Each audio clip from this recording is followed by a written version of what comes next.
Welcome my dear students. आज जो है हम डिस्कस करेंगे about a chapter coal and petroleum. हम देखेंगे कि ये कोल और पेट्रोलियम जो हमारे पास है ये किस टाइप के फ्यूल्स हैं, किस टाइप के रिसोर्सेज हैं। बट उससे पहले जो है हम स्टार्ट करेंगे विथ ए नेचुरल रिसोर्स। पहले हम देखेंगे कि एक नेचुरल रिसोर्स जो है किसको कहते हैं हम, राइट। सो नेचुरल रिसोर्स जो है कोई भी ऐसी चीज़ जो नेचर हमें प्रोवाइड करता है, जिससे हमें सपोर्ट मिलता है, जो हमारी बेसिक जो नीड्स हैं उनको पूरी करता है, राइट। सो हम कह सकते हैं natural resource is something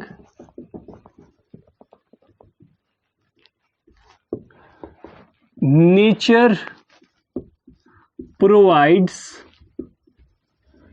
to support life and to meet our basic requirements। ठीक है, तो ये हमारे पास जो है this is definition of natural resources. ठीक है, तो ये नेचुरल रिसोर्स जो है, जब इनकी एग्जांपल्स हम लेंगे, नेचुरल रिसोर्सेज में आएगा हमारे पास air, water, forests, minerals, soil, sunlight, right, etcetera. So ये कुछ एग्जांपल्स हमारे पास है नेचुरल रिसोर्सेज की। अब इसके बाद जो है नेचुरल रिसोर्सेज के बाद हम देखेंगे क्लासिफिकेशन ऑफ नेचुरल रिसोर्सेज। कैसे हम नेचुरल रिसोर्सेज के डिफरेंट ग्रुप्स बना सकते हैं। ठीक है, सो हम देखेंगे जैसे कि आप जो है मैथमेटिक्स में जो है आप डिफरेंट टाइप्स ऑफ ट्राइंगल्स देखते हो, बेस्ड ऑन एंगल्स आप देखते हो। There are 3 types of triangles, acute angle triangle, right angle triangle and obtuse angle triangle, right। so ऐसे ही हम यहाँ पे देखेंगे कि हम कैसे इनको जो है डिवाइड कर सकते हैं into groups, right। तो पहला हम क्लासिफिकेशन जो देखेंगे, this classification will be based on the abundance and availability of these resources।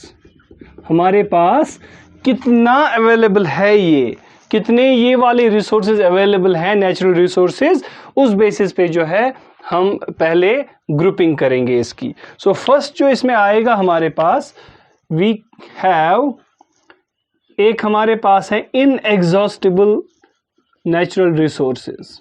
ये वो रिसोर्सेज हमारे पास हैं जो बहुत ज़्यादा क्वांटिटी में प्रेजेंट है नेचर में। तो मैं यहाँ पे डेफिनेशन लिखता हूँ, these are the resources that are present in these are the resources that are present in unlimited quantity and are not likely to get exhausted by human activities।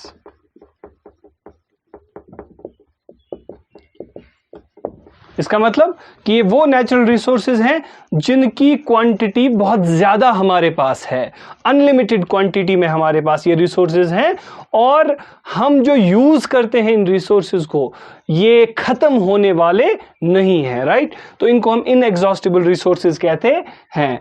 For example आप जो है इसमें example ले सकते हो, air, water, right, soil, right, ये हम, या सनलाइट, राइट।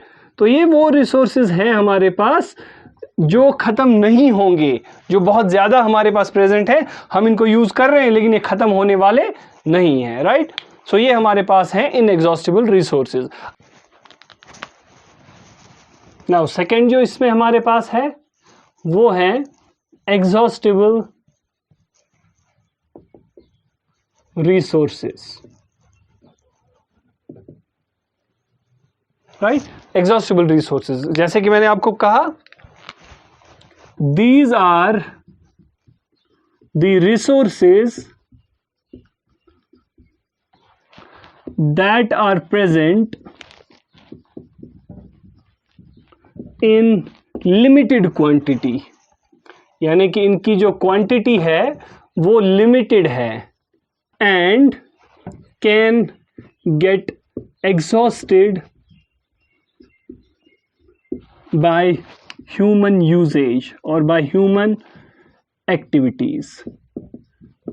ठीक है, तो ये वो रिसोर्सेज हैं जो बहुत कम क्वांटिटी में, बहुत लिमिटेड क्वांटिटी में हमारे पास है, और ये जो है रिसोर्सेज ये खत्म हो सकते हैं अगर हम इनको कंटिन्यूअसली यूज करते रहेंगे। तो इसमें जो एग्जांपल्स हमारे पास हैं, वी हैव फॉसिल फ्यूल्स जो हमारे पास हैं, फॉसिल फ्यूल्स जिसमें कोल आएगा, पेट्रोलियम आएगा, जिसमें नेचुरल गैस आएगा, ये तीनों जो है फॉसिल फ्यूल्स हैं।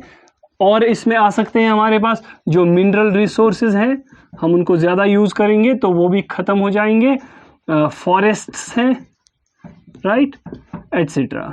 तो ये हमारे पास सारे जो है these are exhaustible resources. Now इसके साथ साथ जो है हम एक डिफरेंट तरह से भी इनकी ग्रुपिंग कर सकते हैं, इनकी क्लासिफिकेशन कर सकते हैं। इनमें से कुछ रिसोर्सेज ऐसे हैं जो जल्दी रिन्यू होते हैं, रिप्लेनिश होते हैं, लेकिन कुछ रिसोर्सेज ऐसे हैं जो जल्दी रिन्यू नहीं होते, राइट। तो उस बेसिस पे भी हम जो है इनको क्लासिफाई कर सकते हैं, depending upon the ability to get replenished. हम एक और क्लासिफिकेशन देखेंगे कि ये रिसोर्सेज क्या रिन्यू होते हैं या नहीं होते हैं उस बेसिस पे, राइट। तो उस हिसाब से हम जो है पहला एक ग्रुप ले सकते हैं, रिन्यूएबल रिसोर्सेज। रिन्यूएबल रिसोर्सेज वो रिसोर्सेज हैं जो रिन्यू हो सकते हैं, रिप्लेनिश हो सकते हैं शॉर्ट स्पैन में, right. This is important. So the resources that can get replenished यानी कि renewed by natural processes within short span of time। और वो शॉर्ट स्पैन ऑफ टाइम, अब जो है शॉर्ट स्पैन ऑफ टाइम कितना होगा उसको जो है आप ऐसे याद रख सकते हो, that is usually with in average human life span, average human life span, यानी कि 60-70 ईयर्स में जो है जो रिन्यू हो जाए। बट कुछ फ्यूल्स ऐसे हैं जिनको बहुत ज़्यादा टाइम लगता है, it takes millions of years, जैसे कोल, पेट्रोलियम, राइट। तो वो रिन्यूएबल नहीं होते। लेकिन कुछ जो है रिसोर्सेज वो जल्दी जो है बनते हैं, जैसे सनलाइट हमारे पास है, विंड हमारे पास है, एयर, राइट। ये रिसोर्सेज जो है रिन्यू होते रहते हैं और वो भी जल्दी से। फॉर एग्जाम्पल इसमें हम जो है एग्जाम्पल्स ले सकते हैं, air, we can take water, we can take sunlight, etc. Next जो हमारे पास है, इसी में दूसरा ग्रुप जो आएगा that is non renewable resources.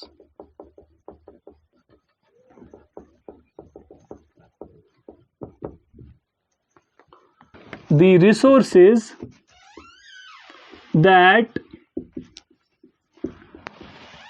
do not get replenished within short span of time। Short span of time मैंने आपको बता दिया, that is with in normal average जो हमारे पास ह्यूमन लाइफ स्पैन होता है, राइट। फॉर एग्जाम्पल इसमें हमारे पास नॉन रिन्यूएबल में कौन से आएंगे? जो फॉसिल फ्यूल्स हमारे पास हैं सारे फॉसिल फ्यूल्स, कौन से? कोल है, पेट्रोलियम है, देन नेचुरल गैस है, एटसेट्रा। ठीक है, these are non renewable resources. Now एक इंपॉर्टेंट चीज जो आप याद रखोगे, आजकल जो है एक इंपॉर्टेंट टर्म जो सुनाई देती है वो आपको पता होनी चाहिए, that is sustainable use. Sustainable use किसको कहते हैं?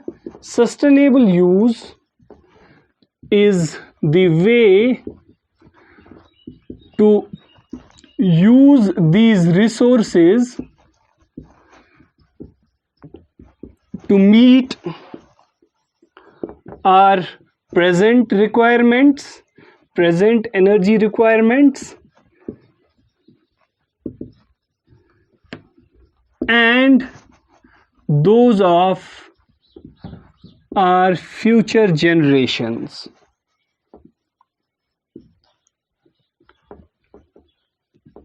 ठीक है, तो बहुत सारे जो ग्लोबल लेवल पे हमारे पास डिस्कशंस होते हैं, लाइक ग्लोबल वार्मिंग पे डिस्कशंस होते हैं, ग्रीन हाउस इफेक्ट पे डिस्कशंस होते हैं, ऐसे ही हमारे पास जो ओजोन डिप्लीशन है उस पे डिस्कशंस होते हैं।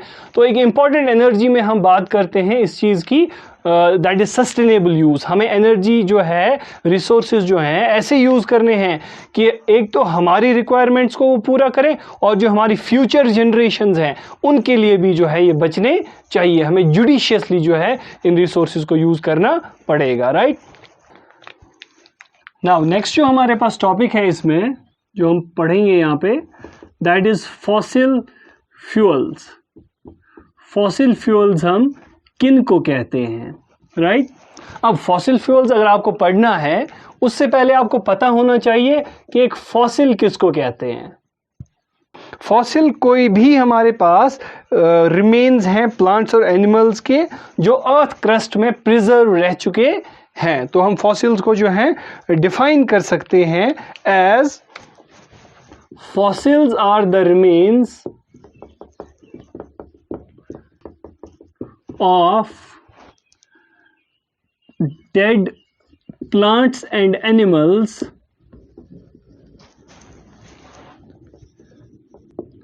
that got preserved under the earth's crust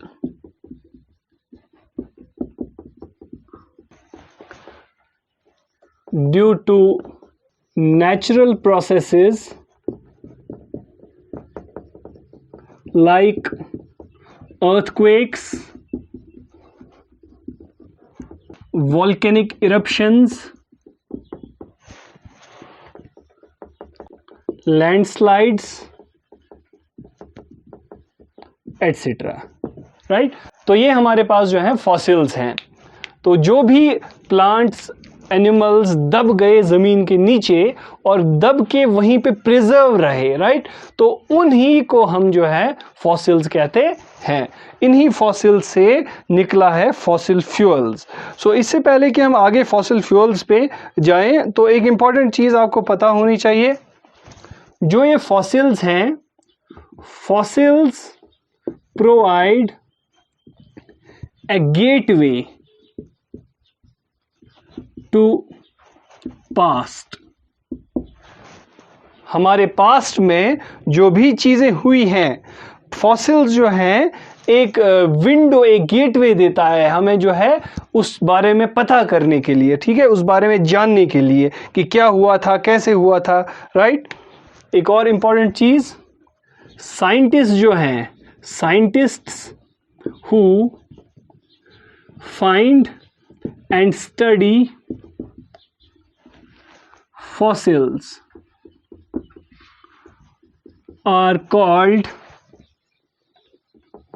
paleontologists। ठीक है, तो वो साइंटिस्ट का ग्रुप, जैसे फॉर एग्जांपल जो साइंटिस्ट फिजिक्स पढ़ते हैं उनको फिजिसिस्ट कहते हैं, राइट। ऐसे ही जो साइंटिस्ट फॉसिल्स ढूंढते हैं, फॉसिल्स को स्टडी करते हैं, उनको पैलियोंटोलॉजिस्ट कहते हैं। नाउ नेक्स्ट हम देखेंगे फॉसिल फ्यूल्स हम किन को कहते हैं, right.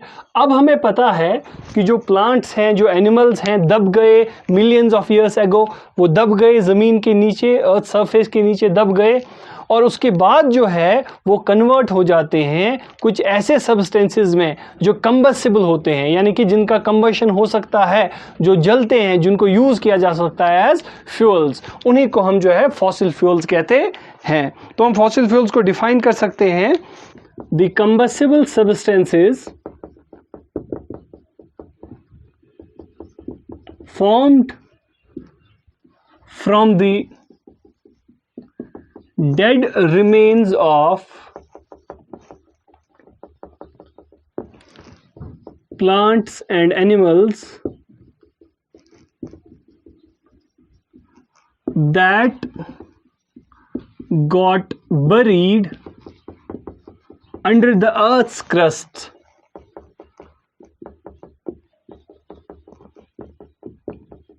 Crust over millions of years.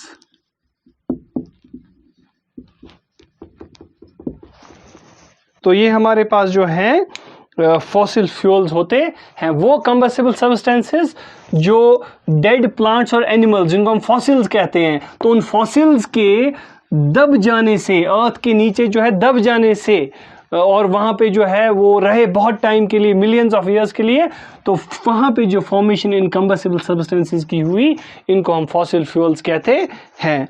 तो फॉसिल फ्यूल्स में जो है हमारे पास एग्जाम्पल्स कौन सी हैं? Coal, petroleum, right, and natural gas, ये हमारे पास जो है फॉसिल फ्यूल्स हैं। अब एक इम्पॉर्टेंट चीज़ है, ये फॉसिल फ्यूल्स जो हैं, इनको बनने में हज़ारों लाखों साल जो है लग जाते हैं, लेकिन जब हम कंज्यूम करते हैं वो बहुत जल्दी जो है ख़त्म हो जाएंगे। कैसे? कोल अगर देखोगे, फॉर एग्जांपल, आप 1 केजी कोल को जो है लाखों साल लग गए बनने में, लेकिन उसी 1 केजी को जलाने में जो है कुछ मिनट लग जाएंगे, राइट। तो जो बनने का प्रोसेस है वो बहुत स्लो है, लेकिन जो कंजम्पशन का प्रोसेस है वो बहुत फास्ट है। तो इससे ज़रूरी बात है, ये जो कोल हमारे पास है आहिस्ता आहिस्ता से जो है ये ख़त्म हो जाएगा, या हमारे पास जितने भी ये फॉसिल फ्यूल्स हैं ये ख़त्म हो जाएंगे। क्यों? क्योंकि रेट ऑफ प्रोडक्शन जो है, रेट ऑफ फॉर्मेशन जो है वो बहुत कम है, और रेट ऑफ कंजम्पशन जो है, रेट ऑफ यूजेज जो है वो बहुत ज़्यादा है, राइट। तो हम कहते हैं इसमें कि जो हमारे पास ये फॉसिल फ्यूल्स हैं, fossil fuels are non renewable. ये बनते हैं but it takes millions of years, ठीक है। अब हम जो है एक एक करके जो है इन फॉसिल फ्यूल्स को देखेंगे कि कौन कौन से फॉसिल फ्यूल्स हमारे पास हैं। तो हमने यहाँ पे देखा, बट हम इन डिटेल इनको पढ़ेंगे अब, कोल, पेट्रोलियम और नेचुरल गैस को। तो पहला फॉसिल फ्यूल जो हम देखेंगे यहाँ पे, दैट इज कोल। अब देखते हैं हम कोल के बारे में। Now first important point, coal is a non renewable fossil fuel. अगर हम कोल को देखें तो कोल जो है, coal is a black porous solid substance. ये जो है ब्लैक कलर का होगा, पोरस यानी कि इसमें जो है होल्स होंगे, स्पेसेस होंगी, और सॉलिड फॉर्म में जो है ये एग्जिस्ट करता है, राइट। इट कंटेन्स, मेन जो इसमें कंटेंट होता है कार्बन, एक तो कार्बन होगा, एंड इट्स कंपाउंड्स, कार्बन और कार्बन के कंपाउंड्स होंगे, और साथ में ही जो है नाइट्रोजन का भी जो है इसमें कुछ कंटेंट होगा, ऑक्सीजन का भी कुछ कंटेंट होगा, एटसेट्रा, लाइक सल्फर, सल्फर का भी कुछ कंटेंट इसमें होगा, राइट। ये कोल जो है, it produces about 27% of world's energy requirement। जितनी पूरी दुनिया की एनर्जी रिक्वायरमेंट है, अब कुछ एनर्जी रिक्वायरमेंट जो है पेट्रोलियम प्रोडक्ट से पूरी होती है, कुछ एनर्जी रिक्वायरमेंट जो है सोलर एनर्जी से पूरी होती है, कुछ एनर्जी रिक्वायरमेंट विंड से पूरी होती है, लेकिन जो हमारे पास कोल है, जो टोटल एनर्जी हमें दुनिया में चाहिए उसका 27% कहाँ से आता है? वो कोल से ही आता है। It is the world's largest source of generating electricity.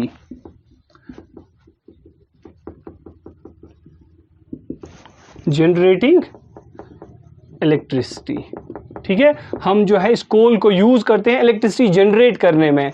हमारे पास कुछ पावर प्लांट्स होते हैं, आप नेक्स्ट क्लासेस में जो है वो पढ़ोगे उस बारे में, जिनको हम थर्मल पावर प्लांट्स कहते हैं। तो उन थर्मल पावर प्लांट्स में जो है इसी कोल का यूज किया जाता है, राइट। अब इससे पहले कि हम आगे चलें, हम पहले देखेंगे यहाँ पे एक ब्रीफली देखेंगे टाइप्स ऑफ कोल,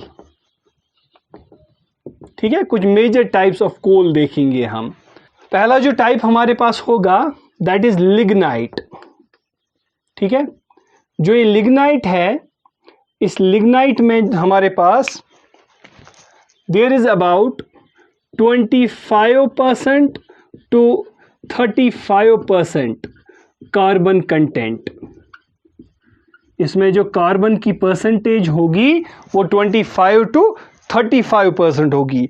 सेकंड जो हमारे पास है दैट इज बिटुमिनस। ये जो कोल का हमारे पास एक फॉर्म है, एक टाइप है, इसमें जो परसेंटेज ऑफ कार्बन कंटेंट होगी that will be 60% to 80% carbon content. और थर्ड जो हमारे पास इसमें होता है दैट इज एंथ्रासाइट, जो सबसे अच्छा फॉर्म होता है कोल का, एंथ्रासाइट। और जब हम एंथ्रासाइट को देखते हैं, इसमें जो है कार्बन का कंटेंट जो होता है दैट इज अप टू 97%, ठीक है। तो ये तीन हमारे पास जो है फॉर्म्स ऑफ, तीन टाइप्स ऑफ कोल होते हैं, three major types of coal we can say. Next हम इसके साथ देखेंगे यूजेस ऑफ कोल, कुछ इंपॉर्टेंट यूजेस देखेंगे ब्रीफली। सो कोल के यूजेस जब आते हैं, simply it is used in railway engines. अब तो वो कम हो गया, अब इलेक्ट्रिक रेल्स जो हैं वो आती हैं, इलेक्ट्रिक इंजन्स आते हैं, रेलवे इंजन्स।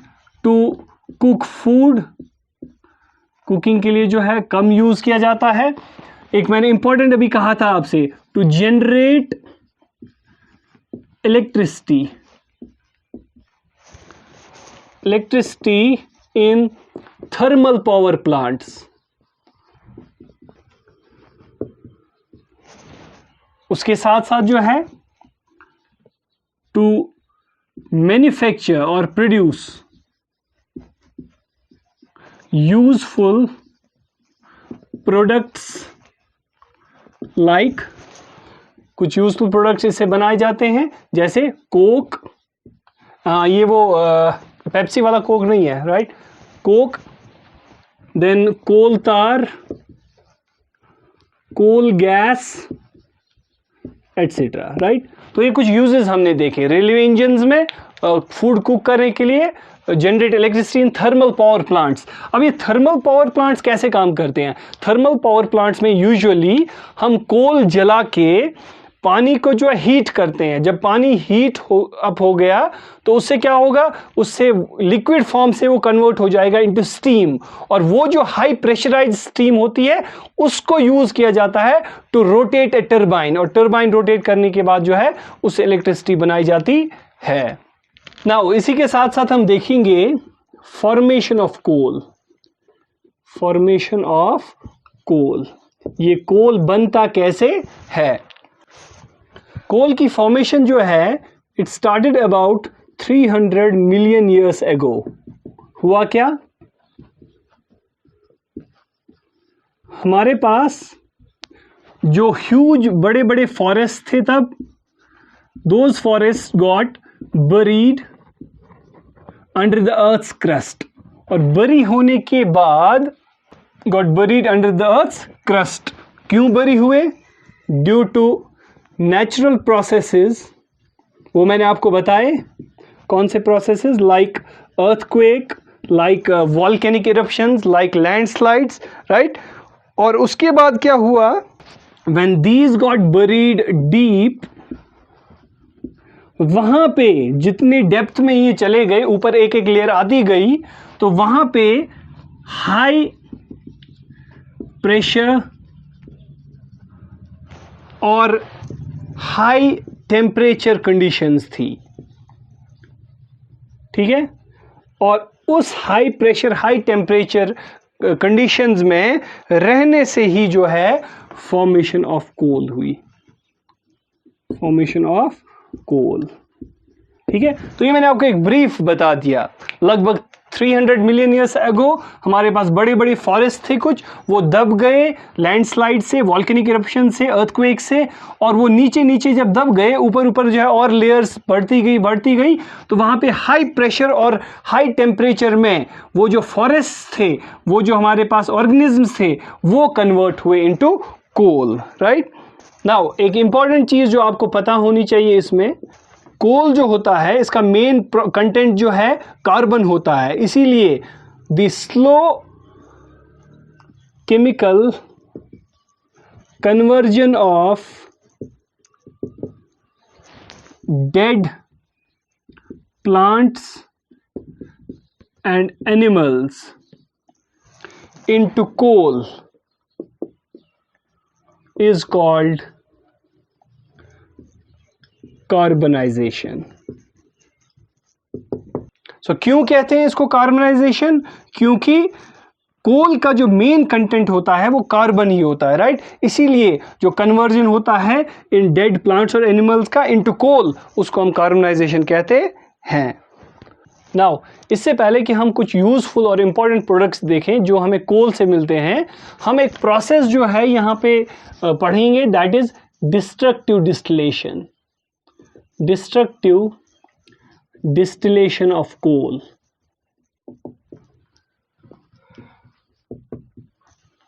किसको कहते हैं डिस्ट्रक्टिव डिस्टिलेशन ऑफ कोल? ये सिंपली एक प्रोसेस है, the process of strongly heating coal in absence of air to obtain useful products। कौन कौन से प्रोडक्ट्स? लाइक कोक, कोल तार, कोल गैस, ठीक है, इज कॉल्ड डिस्ट्रक्टिव डिस्टिलेशन।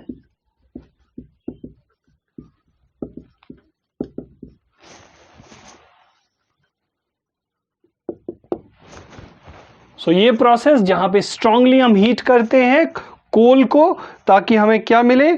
कोल तार, कोक और कोल गैस।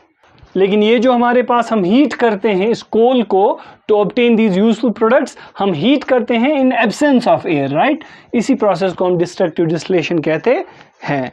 नाउ नेक्स्ट जो हमारे पास है, हम देखेंगे कुछ useful products of coal. First जो इसमें आएगा दैट इज कोक। मैं फिर से एक बार बता रहा हूं, ये वो पेप्सी वाला कोक नहीं है, right. So this is a substance that is obtained from coal, right? तो अब पहले जब हम देखेंगे ये कोक जो है होता क्या है, it is a tough black porous substance obtained by destructive distillation of coal. तो वो हमने यहां पे देखा, जब डिस्ट्रक्टिव डिस्टिलेशन होती है कोल की, तो वहां पे जो प्रोडक्ट्स मिलते हैं उनमें से ही जो है एक कोक भी होता है, right. It is almost pure form of carbon. इसमें जो कार्बन का कंटेंट होगा अराउंड 98% ये कार्बन होता है, यानी कि जो है मैक्सिमम पोर्शन इसका जो है कार्बन ही है, right. It is used in the manufacture of steel, steel जो बनाते हैं हम,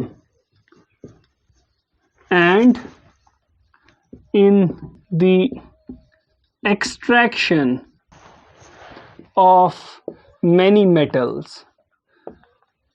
इसका मतलब क्या हुआ, हम अर्थ क्रस्ट से जब मेटल्स निकालते हैं वो प्योर फॉर्म में नहीं होते, राइट। तो उनको प्योर फॉर्म बनाने के लिए हम जो है बहुत जगहों पे कोक का यूज करते हैं। कैसे करते हैं, you will get to know in your higher classes. Second जो हमारे पास एक इंपॉर्टेंट इसका प्रोडक्ट होता है दैट इज कोल तार, राइट। अब ये कोल तार क्या है, जैसे कि हमने पहले भी देखा, it's a black thick liquid, black colour का होगा, थिक होगा, लिक्विड फॉर्म में होगा, ठीक है। और ये कहां से ऑब्टेन करते हैं, obtain from again destructive distillation of coal, right. तो वो मैंने आपको ऑलरेडी बताया है, वो बताने की जरूरत नहीं है यहाँ पे। Then it is a mixture of about 200 different substances. ये कोई एक कंपाउंड नहीं होता। Then the chemicals obtained from this,